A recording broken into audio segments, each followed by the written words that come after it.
Hanash ng Fanay, Kim Pao, sana daw ay matulad sa Coco Jewel ang totoong relasyon at pagsasama.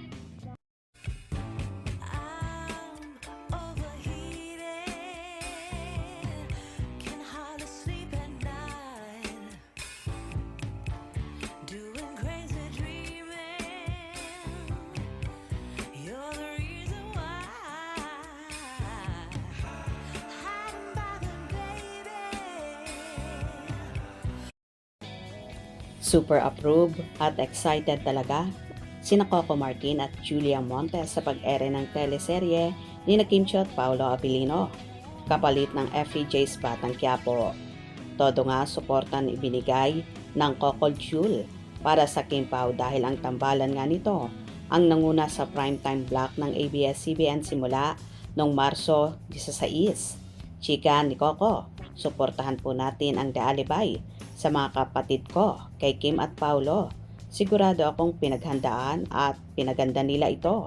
Talagang binubuhos lahat ng ABS-CBN para mapaglingkuran ang lahat ng Pilipino at makapagbigay ng saya at inspirasyon para sa inyong lahat.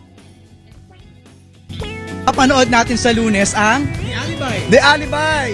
Suportan ang buong katotohanan at talagang pinagandaan po yan ng ABS-CBN. Kaya sa mga kapatid ko, kay Kim Chiu, kay Paolo, sigurado ko talagang pinaganda nila ito. Siyempre, proud din si Julia para sa Kim Pao dahil deserve ng dalawa na pangunahan ang primetime slot. Tama lang din na sila yung talagang nandoon sa time slot na yon. And I am excited na mapanood ito. Say pa rin ni Julia. Napaka-supportive naman talaga ng Coco Jewel sa Kim Pao. Inamin din ni Julia na talaga namang inaabangan niya ang mga project na ginagawa ni Kim. Nakasabay ko kasi si Ate Kim sa isang series. So now, looking at her, sobrang proud ako. Sad pa ni Julia.